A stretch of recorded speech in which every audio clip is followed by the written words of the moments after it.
પોલીસની સરાહનીય કામગીરી કરી છે। બંડેર ગામે 13 વર્ષની વિદ્યાર્થીની પર થયેલા દુષ્કર્મના મામલામાં 13 વર્ષની વિદ્યાર્થીની ઉપર દુષ્કર્મ આચરનાર ગુનામાં પોલીસે માત્ર 9 દિવસમાં તપાસ પૂર્ણ કરી કોર્ટમાં ચાર્જશીટ રજૂ કર્યું છે।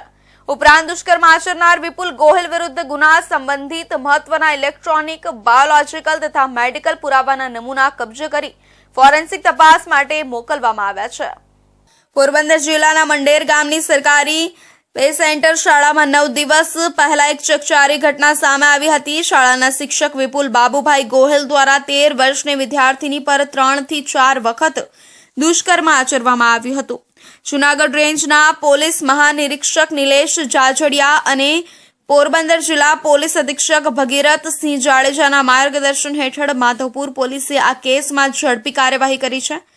ગ્રામ્ય ડીવાયએસપી સુરજીત મહેડુના સુપરવિઝન હેઠળ નવી બંદર પોલીસ સ્ટેશનના પોલીસ ઇન્સ્પેક્ટર SS ગામેતીએ તપાસ હાથ ધરી હતી। પોલીસે માત્ર 9 દિવસમાં મહત્વના ઇલેક્ટ્રોનિક, વૈજ્ઞાનિક અને બાયોલોજીકલ પુરાવાઓ એકત્રિત કર્યા છે।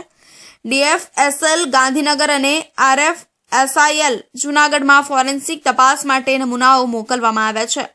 મહત્વના સાક્ષીઓના કોર્ટમાં નિવેદનો નોંધવામાં આવ્યા છે અને દસ્તાવેજી પુરાવાઓ તેમજ મેડિકલ સર્ટિફિકેટ પણ એકત્રિત કરવામાં આવ્યા છે। પીડિતાને ઝડપથી ન્યાય મળે તે માટે સરકારી વકીલ અને કોર્ટ સાથે સંકલન કરી કેસની ન્યાયિક પ્રક્રિયા ઝડપથી આગળ વધારવામાં આવશે। આ ગંભીર કેસમાં પોલીસની ત્વરિત કાર્યવાહીને સમાજના વિવિધ વર્ગો દ્વારા બિરદાવવામાં આવી રહી છે।